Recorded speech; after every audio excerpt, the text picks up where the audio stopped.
Hello दोस्तों, नमस्कार। मेरा नाम है विष्णु कुमार और स्वागत है आप लोगों का मेरे चैनल रिवीजन अड्डा पे। पिछली वीडियो में हमने बात की थी साइमन कमीशन के बारे में और साइमन कमीशन की कुछ सिफारिशें आगे चलकर भारत शासन अधिनियम 1935 का आधार बनी। तो आज हम बात करेंगे भारत शासन अधिनियम 1935 के बारे में। भारत शासन अधिनियम 1935 को मिनी संविधान के नाम से जाना जाता है। एक लंबा और विस्तृत दस्तावेज है जिसमें 321 धाराएं और 10 अनुसूचियां थी। ठीक है, इसके जो मुख्य प्रावधान थे वो थे अखिल भारतीय संघ की स्थापना, प्रांतों में द्वैत शासन की समाप्ति और केंद्र में द्वैत शासन की शुरुआत, सांप्रदायिक प्रतिनिधित्व का विस्तार, लोक सेवा आयोग की स्थापना, संघीय न्यायालय का प्रावधान, आरबीआई की स्थापना, इंग्लैंड में भारत परिषद की समाप्ति और 11 राज्यों में से 6 में द्विसदनी व्यवस्था का प्रारंभ। ये भारत शासन अधिनियम 1935 के प्रमुख प्रावधान थे। अब इनके बारे में एक एक करके विस्तार से बात करते हैं।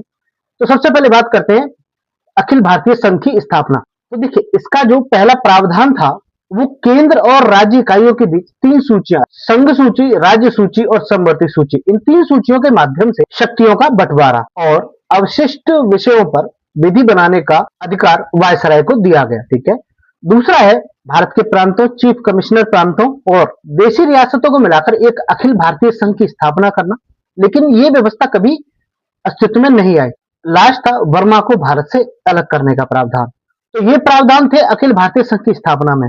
दूसरा, प्रांतों में द्वैत शासन समाप्त कर दिया गया और केंद्र में द्वैत शासन प्रणाली शुरू हो गई। संघीय विषयों का स्थानांतरण एवं आरक्षित विषयों के रूप में विभाजन कर दिया गया था। फिर इस अधिनियम के तहत दलितों, महिलाओं और मजदूर वर्गों के लिए प्रथम बार निर्वाचन का अधिकार दिया गया था। इससे पहले इन लोगों को निर्वाचन का अधिकार नहीं था। तो भारत शासन अधिनियम 1935 के तहत केंद्र में संघ लोक सेवा आयोग, राज्य में राज्य लोक सेवा आयोग और 2 या 2 से अधिक राज्यों के लिए संयुक्त सेवा आयोग का गठन किया गया था। इसी अधिनियम के तहत सन 1937 में संघीय न्यायालय की स्थापना की गई और इसके मुख्य न्यायाधीश सर मॉरिस चैम्बर थे।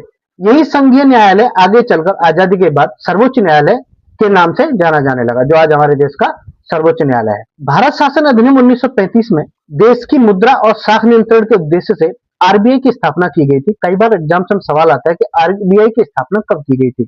तो ये भारत शासन अधिनियम 1935 के तहत की गई थी आरबीआई की स्थापना। इस अधिनियम ने 1858 में स्थापित भारत परिषद को समाप्त कर दिया और भारत के सचिव को सलाहकारों की एक टीम प्रदान कर दी गई थी। इससे पहले ना चुनाव हुए थे। चुनाव में कांग्रेस जीत के आई थी। कांग्रेस 11 राज्यों में कांग्रेस ने जीत हासिल की थी। इन 11 में से 6 राज्यों में द्विसदनीय व्यवस्था प्रारंभ की गई थी। वो 6 राज्य थे बंगाल, बंबई, मद्रास, बिहार, संयुक्त प्रांत और असम। ये 6 राज्यों में द्विसदनीय व्यवस्था प्रारंभ की गई थी। तो ये है हमारा भारत शासन अधिनियम